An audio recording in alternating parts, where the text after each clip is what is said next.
Doctor మా నాన్నకి ఏమైందో చూడండి. డాక్టర్ ప్లీజ్ తనని కాపాడండి. చాలాసేపటి నుంచి మా నాన్నమ్మ మాట్లాడటం లేదు. మీకు దండం పెడతాను, ప్లీజ్ తనని కాపాడండి doctor. Relax relax, let me check.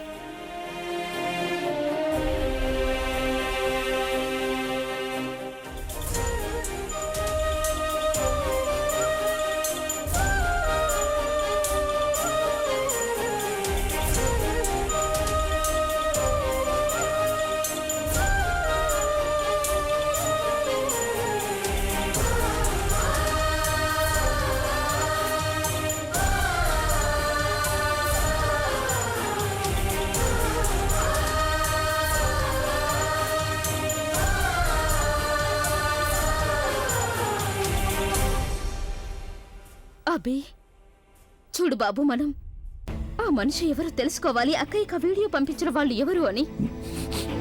నన్ను ఎవరైతే నాన్నమ్మకి ఈ వీడియో పంపించారో దానితో పాటు ఇది కూడా ఇంపార్టెంటే కదా. అసలు ఆ వీడియోలో ఏముందనేది కూడా.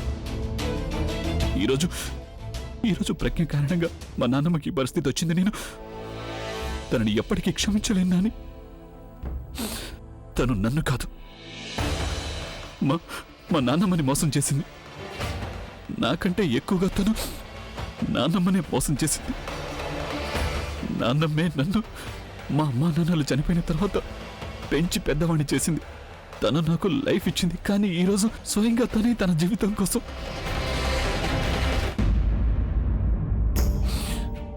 నాని నాకు ఈ ప్రపంచంలో నాన్నమ్మే సర్వస్వం.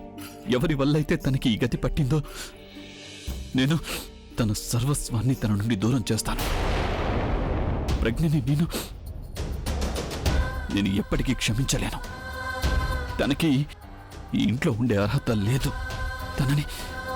తనని ఇప్పుడే ఈ ఇంట్లో నుంచి బయటికి గెంటేస్తాను.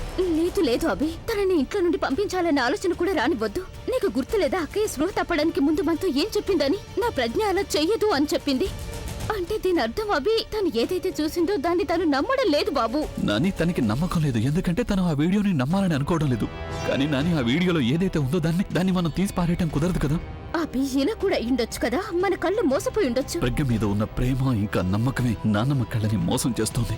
నిజం ఏవైనా కానివ్వబి, అక్కయ్య స్పృహలోకి వచ్చి ప్రజ్ఞతో మాట్లాడాలంటే అప్పుడు మనం తనకేం సమాధానం చెప్తాం? నాని అప్పటి సంగతి అప్పుడు చూద్దాం.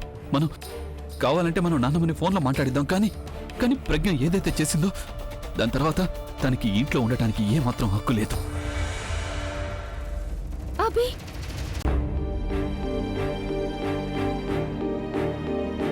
అభి, నాన్నమ్మ ఎలా ఉన్నారు?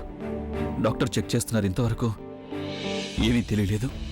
నేను నీకు ముందే చెప్పాను తన ఇంట్లోంచి బయటికి గెంటేయమని, కానీ లేదు. చూసావుగా ఒక్క రాత్రిలో ఏం జరిగిందో. కానీ ఇప్పుడు నేను ఇది కూడా తెలుసుకోవాలి. అసలు ఆ వీడియోని నాన్నమ్మకి ఎవరు పంపించారు? ప్రజ్ఞతో పాటు నేను వాళ్ళని కూడా వదిలిపెట్టను. అభి, మనం వాళ్ళ గురించి తర్వాత ఆలోచించచ్చు. ముందు నాన్నమ్మ పరిస్థితికి కారణమైన తన గురించి నువ్వు ఆలోచించు. ఆ కళ్ళజోడు గురించి. ఇంకా నువ్వు తనని ఇదే ఇంట్లో ఉండనిస్తున్నావు. నేనిక తనని ఇంట్లో ఉండనివ్వలేను.